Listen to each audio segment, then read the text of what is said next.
നമസ്കാരം, മലയാളി വാർത്തയിലേക്ക് സ്വാഗതം. പശ്ചിമേഷ്യൻ മേഖലയിലെ യുദ്ധഭീതി ഇരട്ടിയാക്കി സൗദി അറേബ്യക്കെതിരെ നാവിക ഉപരോധം പ്രഖ്യാപിച്ചിരിക്കുകയാണ് യമനിലെ ഇറാൻ അനുകൂല ഹൂത്തി വിഭാഗം. കഴിഞ്ഞ ആഴ്ച സന രാജ്യാന്തര വിമാനത്താവളത്തിന് നേരെ നടന്ന ആക്രമണത്തിന് മറുപടിയായാണ് ഉപരോധം ഏർപ്പെടുത്തിയിരിക്കുന്നതെന്നും ഹൂത്തികൾ വ്യക്തമാക്കിയിട്ടുണ്ട്.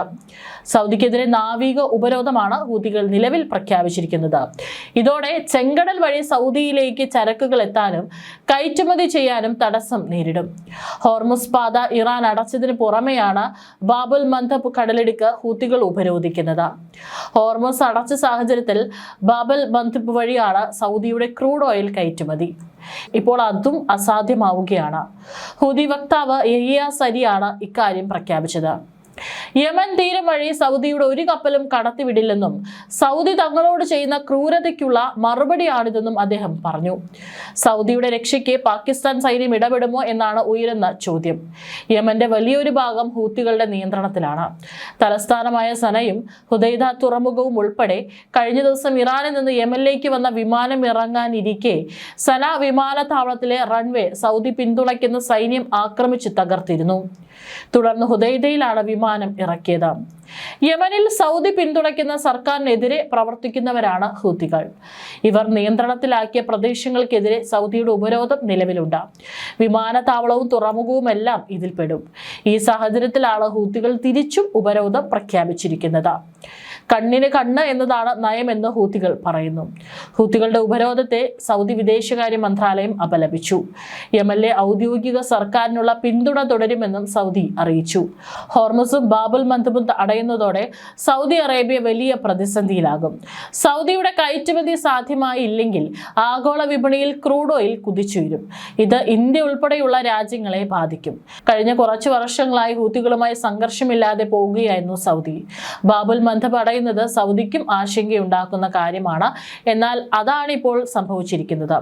സൗദിയെ പിന്തുണയ്ക്കുമെന്ന് അമേരിക്കൻ പ്രസിഡന്റ് ഡൊണാൾഡ് ട്രംപ് പ്രഖ്യാപിച്ചിട്ടുണ്ട്. ഇതോടെ യുദ്ധം വ്യാപിക്കുമോ എന്ന ആശങ്കയും ശക്തമായി. അതേസമയം സൗദി അറേബ്യയിൽ 8,000-ഓളം പാകിസ്ഥാൻ സൈനികർ തമ്പടിക്കുന്നുണ്ട്. സൗദിയും പാകിസ്ഥാനും തമ്മിൽ ഒപ്പുവെച്ച പ്രതിരോധ കരാറിന്റെ ഭാഗമായിട്ടാണിത്. സൗദി സൈന്യത്തിന് പരിശീലനം ഉൾപ്പെടെയാണ് ഇവരുടെ ലക്ഷ്യം. എന്നാൽ സൗദിയെ ആരെങ്കിലും ആക്രമിച്ചാൽ പാകിസ്ഥാൻ ഇടപെടുമെന്ന് നേരത്തെ വാർത്തകൾ വന്നിരുന്നു. പാകിസ്ഥാൻ യുദ്ധത്തിൽ ഇടപെടുമോ അതോ സൗദി സൈന്യത്തിന് പിന്തുണ നൽകുക മാത്രമാണോ ചെയ്യുക എന്നാണ് ഇനി അറിയേണ്ടത്. പാകിസ്ഥാൻ ഇടപെട്ടാൽ യുദ്ധത്തിന്റെ ചിത്രം മാറും. ലോകത്ത് സമുദ്രമാർഗം കൊണ്ടുപോകുന്ന എണ്ണയുടെ വലിയൊരു ശതമാനം കടന്നു പോകുന്ന പാതയാണ് ചെങ്കടലിലെ ഏദൻ ഉൾക്കടലുമായി ബന്ധിപ്പിക്കുന്ന ബാബ് അൽ മന്ദബ്.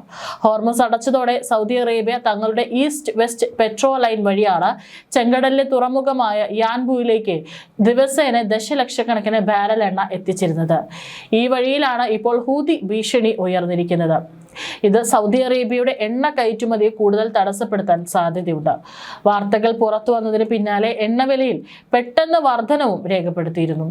ചെങ്കടലിലൂടെ പോകുന്ന ചരക്ക് കപ്പലുകളുടെ ഇൻഷുറൻസ് നിരക്കുകളും കുത്തനെ കൂട്ടിയിട്ടുണ്ട്. പശ്ചിമേഷ്യയിലെ ഏറ്റവും പ്രധാനപ്പെട്ട 2 കപ്പൽ പാതകളായ ഹോർമുസും ബാബ് അൽ മന്ദബും ഒരുപോലെ തടസ്സപ്പെട്ടാൽ ലോകത്തെ ആകെ എണ്ണവാതക വിതരണത്തിന്റെ 4/1 തടസ്സപ്പെടുമെന്നാണ് വിപണി വിദഗ്ധരുടെ മുന്നറിയിപ്പ്. എന്നാൽ ഹൂത്തികൾ എങ്ങനെയാണ് സമുദ്ര ഉപരോധം നടപ്പിലാക്കുക? യമൻ തീരത്ത് രാജ്യാന്തര കപ്പലുകൾക്ക് നേരെയുള്ള ആക്രമണങ്ങൾ വീണ്ടും ആരംഭിക്കുന്നു എന്നതിന്റെ സൂചനയാണോ ഉപരോധം എന്നിവയിലൊന്നും വ്യക്തത വന്നിട്ടില്ല. സൗദിക്കെതിരെയുള്ള ഈ നീക്കം അമേരിക്കയും ഇറാനും തമ്മിൽ നിലനിൽക്കുന്ന കടുത്ത സംഘർഷങ്ങൾക്കിടയിൽ പുതിയൊരു പോർമുഖം കൂടി തുറന്നിരിക്കുകയാണ്. അതേസമയം ജോർദാനിലെ US താവളത്തിന് നേരെ ഇറാൻ നടത്തിയ ആക്രമണത്തിൽ 2 അമേരിക്കൻ സൈനികർ കൊല്ലപ്പെട്ടതായും US സ്ഥിരീകരിച്ചിട്ടുണ്ട്. മറ്റൊരു മൃതദേഹ അവശിഷ്ടവും കണ്ടെത്തിയിട്ടുണ്ട്. വടക്കൻ ഇറാഖിൽ തകർന്നു വീണ ഇറാന്റെ ഡ്രോണിലെ സ്ഫോടക വസ്തുക്കൾ വീര്യമറ്റമാക്കുന്നതിനിടെയാണ് മറ്റൊരു US സൈനികനും ജീവൻ നഷ്ടമായത്. സംഭവത്തിൽ രൂക്ഷമായ ഭാഷയിലാണ് US പ്രസിഡന്റ് ഡൊണാൾഡ് ട്രംപ് പ്രതികരിച്ചിരിക്കുന്നത്. ഓരോ അമേരിക്കൻ സൈനികൻ കൊല്ലപ്പെടുമ്പോഴും ഇറാൻ അതിന് വൻ വില നൽകേണ്ടി വരും.